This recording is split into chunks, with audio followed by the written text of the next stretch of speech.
If productivity has exploded, why does a paycheck feel like it evaporates on contact?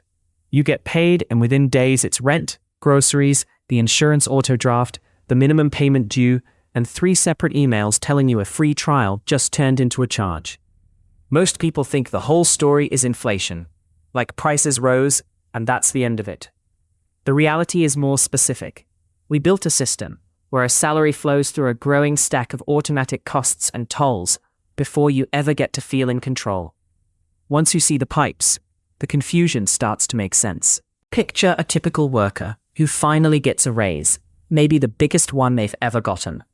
The same week, their lease renewal comes in higher, their car insurance jumps, and the grocery run that used to be fine is suddenly a small event. Then there's the quiet stuff, the phone financing, the streaming bundle, the password manager, the delivery membership, the cloud storage they forgot about, the gym they swear they'll use more. They did everything they were told to do, and still the raise doesn't translate into breathing room. The question isn't, why am I bad with money? Where did the freedom go? Here's the first piece. We got better at making value, and we stopped getting paid like it. Productivity means output per hour, and over the decades it climbed because of better tools, software, logistics, and automation. Since around the late 1970s and early 1980s, that line kept rising, while pay for the median typical worker flattened compared to it. The reasons are not mysterious: weaker bargaining power, globalization, fewer unions, companies prioritizing shareholders, and more consolidated markets where workers and consumers have less leverage.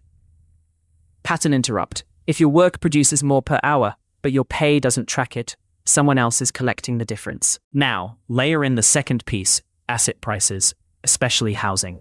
In many regions, rents and home prices have outpaced wage growth for years, with big jumps in the 2000s and again after 2020. When housing turns into an investment vehicle, your paycheck starts competing with people and institutions buying property for returns, not shelter. Interest rates make it worse in both directions.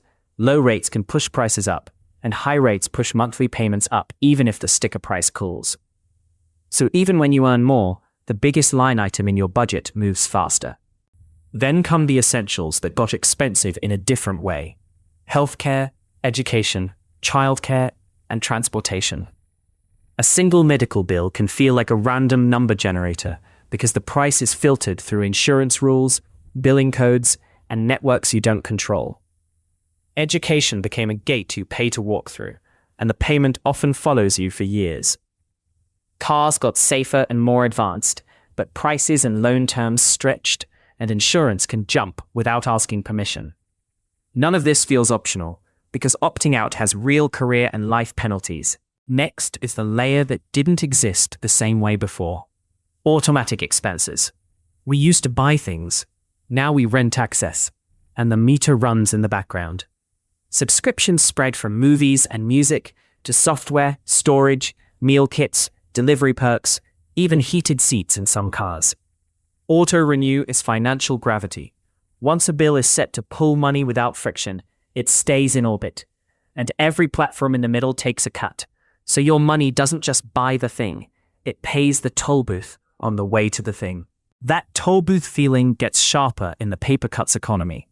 Service fees, convenience fees, ticketing fees, processing fees, resort fees, administrative fees, late fees, overdraft fees, and tip prompts that start at numbers that used to mean great service. Dynamic pricing means you can pay more because you clicked at the wrong time of day. These charges often don't show up in the headline price, so you feel like you're losing a negotiation you never agreed to. It's not always counted as inflation, but it reduces your real purchasing power the same way. The joke is that the only thing still free is the free trial, and it's not really free. Debt is the bridge that makes the whole system work. When wages lag and essentials climb, credit cards, student loans, auto loans, and buy now, pay later step in to close the gap. The problem is that debt pulls future income into the present, and the interest is the fee for time travel. Minimum payments keep you technically afloat, while the balance keeps a claim on your next paycheck. If you've ever watched a student loan payment restart, or a credit card APR jump, you know the feeling. You're working, but part of your work already belongs to someone else. Here's the model so far in one line. Income flows into inelastic essentials, then through intermediaries and subscriptions, then into fees, then into debt interest, and what's left is your actual freedom budget.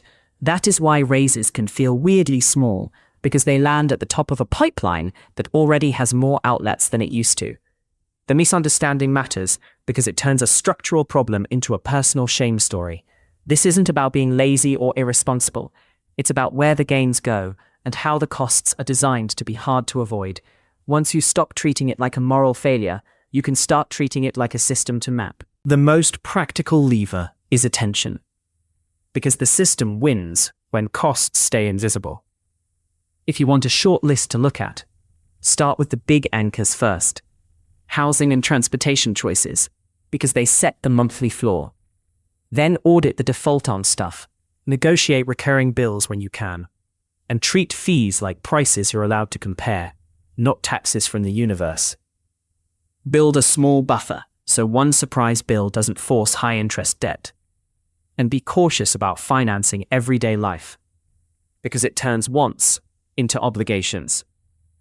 At the bigger level, notice which rules favor middlemen, which markets lack competition, and which policies make housing scarce. Because those forces decide how much of your paycheck you keep. Comment with the expense category that surprised you most, and one subscription or fee you cancelled or negotiated. Because freedom isn't just earning more. It's keeping more of your time and money from automatic extraction.